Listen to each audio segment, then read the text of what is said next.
कहानी जो सोच बदल दे। एक राजा ने अपने सैनिकों को सड़क के बीच में एक बड़ी चट्टान रखने के लिए कहा। चट्टान को बीच सड़क में रखवाकर राजा ने अपने सैनिकों से छुपकर उस चट्टान पर नजर रखने के लिए कहा कि देखना उस चट्टान को रास्ते से कौन हटाता है। लोग उस जगह पर आते रहे और जाते रहे, लेकिन किसी ने भी उस चट्टान को रास्ते से हटाने की कोशिश नहीं की। उस चट्टान के पास से लोगों के गुजरने वालों में राजा के कुछ करीबी लोग और शहर के बड़े व्यापारी भी शामिल थे, और उनमें से कुछ लोग तो राजा को ही कोसने लगते हैं कि क्या राजा इस चट्टान को भी रास्ते से नहीं हटवा सकता। लेकिन किसी ने भी उस चट्टान को रास्ते से हटाने का प्रयास नहीं किया। ऐसा काफी दिनों तक चलता रहा। एक दिन एक किसान अपनी सब्जियों के साथ उधर से गुजर रहा था।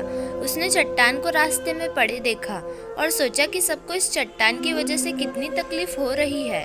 उसने अपनी मजबूत लाठी से उस चट्टान को एक तरफ धकेलने की कोशिश शुरू कर दी। काफी कोशिश के बाद वह उसे सड़क से हटाने में कामयाब हो गया। चट्टान रास्ते से हटने के बाद किसान अपनी सब्जियों को उठाकर जाने ही वाला था कि अचानक उसकी नज़र एक पोटली पर गई, जो ठीक उसी जगह पड़ी थी जहाँ से उसने वह चट्टान हटाए थे। उसने उस पोटली को खोलकर देखा तो उसमें सोने के कई सिक्के थे, और उन सिक्कों के साथ राजा का एक संदेश भी था, जिसमें लिखा था कि ये सोने के सिक्के उनके लिए है जो इस चट्टान को रास्ते से हटाएंगे। दोस्तों, बिल्कुल ठीक इसी तरह हम सबके लाइफ में भी कई परेशानियां आती है। कुछ लोग उन परेशानियों से बचकर निकल जाते हैं और कुछ रास्ता बदल देते हैं, और चंद लोग ठान लेते हैं उन परेशानियों का हल निकाल लेने की, और ऐसे ही मुश्किलों में संभावनाएं और संभावनाओं में छिपे अवसर खोज लेते हैं।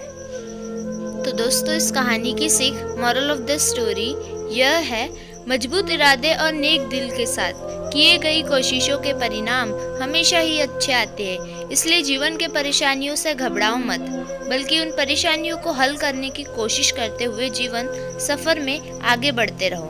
दोस्तों, आज की हमारी कहानी कैसी लगी कमेंट करके ज़रूर बताइए। वीडियो को लाइक कर दीजिए और अपने दोस्तों में शेयर कर दीजिए, और हमारे चैनल को सब्सक्राइब करके बेल आइकन प्रेस कर लीजिए।